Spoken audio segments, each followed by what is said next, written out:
ओम परमात्मने नमः। ओम गुरुवे नमः। वाल्मीकि जी बोले, हे भारद्वाज, जब राम जी यात्रा करके अपनी अयोध्यापुरी में आए तो नगरवासी पुरुष और स्त्रियों ने फूल और कलियों की वर्षा की। जय जय शब्द मुख से उच्चारने लगे और बड़े उत्साह को प्राप्त भये। जैसे इंद्र का पुत्र स्वर्ग में आता है, वैसे ही रामचंद्र जी अपने घर में आए। राम जी ने पहले राजा दशरथ और फिर वशिष्ठ जी को प्रणाम किया और सब सभा के लोगों से यथा योग्य मिलकर अंतःपुर में आ कौशल्या आदि माताओं को प्रणाम किया और भाई बंधु आदि कुटुंब से मिले। हे भारद्वाज, इस प्रकार राम जी के आने का उत्साह 7 दिन पर्यंत होता रहा। उस अंतर में कोई मिलने आवे उससे मिलते और जो कुछ लेने आवे उसको दान पुण्य करते थे। अनेक बाजे बजते थे और भाट आदि बंदीजन स्तुति करते थे। तदंतर राम जी का यह आचरण हुआ कि प्रातःकाल उठकर स्नान संध्या इत्यादि सत्कर्म कर भोजन करते और फिर भाई बंधुओं से मिलकर अपने तीर्थ की कथा और देह द्वार के दर्शन की वार्ता करते थे।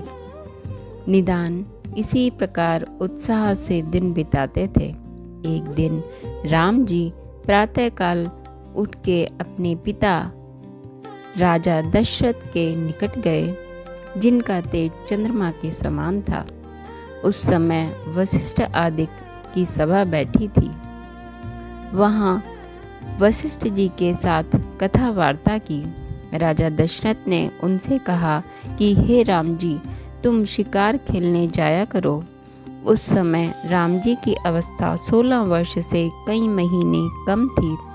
लक्ष्मण और शत्रुघ्न भाई साथ थे, पर भरत जी नाना के घर गए थे। निदान उन्हीं के साथ नित्य चर्चा हुलास कर और स्नान संध्या आदि नित्य कर्म और भोजन करके शिकार खेलने जाते। वहाँ जो जीवों को दुख देने वाले जानवर देखते उनको मारते और अन्य लोगों को प्रसन्न करते थे।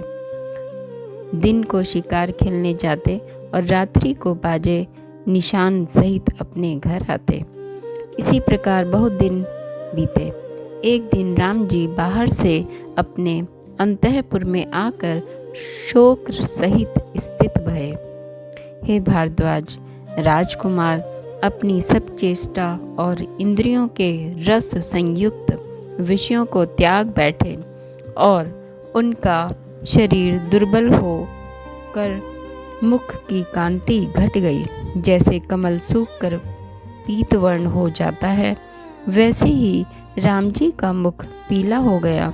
जैसे सूखे कमल पर भंवर बैठे हों, वैसे ही सूखे मुख कमल पर नेत्र रूपी भंवरे भासने लगे। जैसे शरत काल में ताल निर्मल होता है, वैसे ही इच्छा रूपी मल से रहित उनका चित्त रूपी ताल निर्मल हो गया और दिन पर दिन शरीर दुर्बल निर्मल होता गया। वहाँ जहाँ बैठे वह चिंता संयुक्त बैठ जावें और हाथ पर चिबुक धर के बैठें। जब टहलुए मंत्री बहुत कहें कि हे प्रभु, यह स्नान संध्या का समय हुआ है, अब उठो, तब उठकर स्नान आदि करें। अर्थात जो कुछ खाने पीने, बोलने चलने और परिहारने की क्रिया थी, सो सब उन्हें विरस हो गई। तब लक्ष्मण और शत्रुघ्न भी रामचंद्र जी को संशय युक्त देखकर विरस प्रकार के हो गए और राजा दशरथ यह वार्ता सुनकर राम जी के पास आए तो क्या देखा, राम जी महाक्रश हो गए हैं। राजा ने इस चिंता में आतुर हो कि हाय हाय, इनकी यह क्या दशा हुई है। राम जी को गोद में बैठाया और कोमल सुंदर शब्दों में पूछने लगे, हे पुत्र, तुमको क्या दुख प्राप्त हुआ है जिससे तुम शोकवान हुए हो? राम जी ने कहा, हे पिता, हमको तो कोई दुख नहीं। ऐसा कहकर वह चुप हो गए। जब इसी प्रकार कुछ दिन बीते तो राजा और सब स्त्रियां बड़ी शोकवान हुई। राजा राजमंत्रियों से मिलकर विचार करने लगे कि पुत्र को किसी ठौर विवाह करना चाहिए, और यह भी विचार किया कि क्या कारण है जो मेरे पुत्र शोकवान रहते हैं। तब उन्होंने वशिष्ठ जी से पूछा, हे मुनीश्वर, मेरे पुत्र शोकातुर क्यों रहते हैं? वशिष्ठ जी ने कहा, हे राजन, जैसे पृथ्वी, जल, तेज, वायु और आकाश महाभूत अल्प कार्य में विकारवान नहीं होते, जब जगत उत्पन्न और प्रलय होता है तब विकारवान होते हैं, वैसे ही महापुरुष भी अल्प कार्य से विकारवान नहीं होते। हे राजन, तुम शोक मत करो। राम जी किसी अर्थ के निमित्त शोकवान हुए होंगे, पीछे इनको सुख मिलेगा। इतना कह वाल्मीकि जी बोले, हे भारद्वाज, ऐसे ही वशिष्ठ जी और राजा दशरथ विचार करते थे कि उसी काल में विश्वामित्र ने अपने यज्ञ के अर्थ राजा दशरथ के गृह पर आकर द्वारपाल से कहा, राजा दशरथ से कहो, गादी के पुत्र विश्वामित्र बाहर खड़े हैं।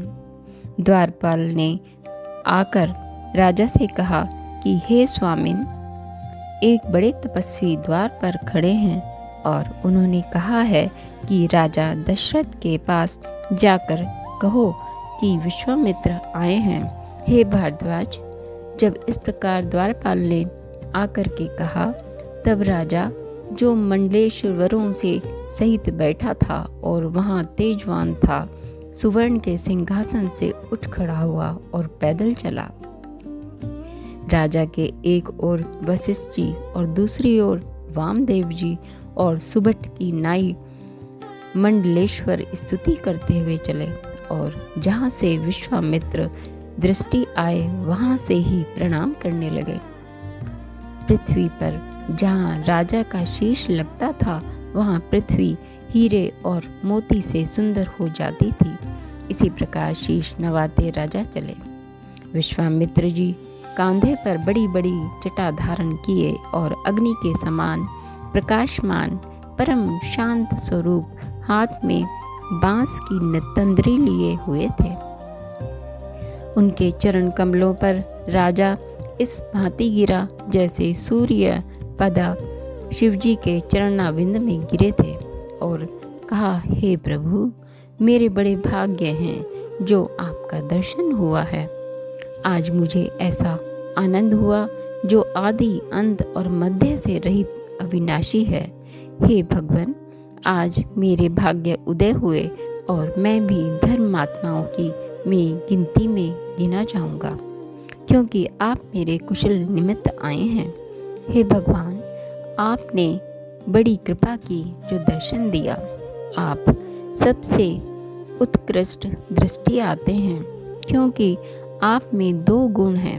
एक तो यह कि आप क्षत्रिय हैं, पर ब्राह्मण का स्वभाव आप में है, और दूसरा यह कि शुभ गुणों से परिपूर्ण है। हे मुनीश्वर, ऐसी किसी की सामर्थ्य नहीं कि क्षत्रिय से ब्राह्मण हो। आपके दर्शन से मुझे अति लाभ हुआ।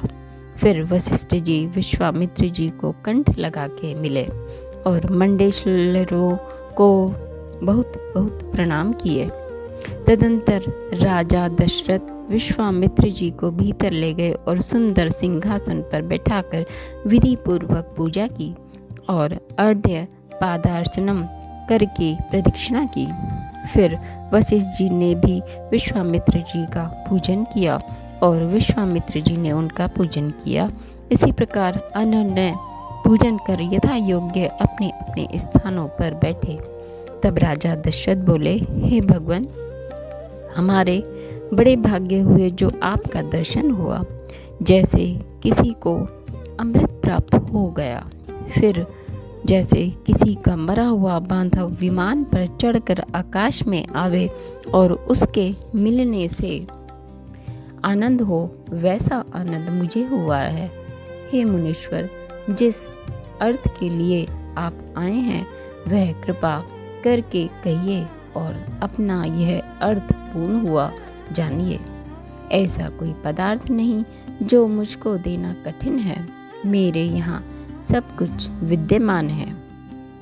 ओम तत्सत।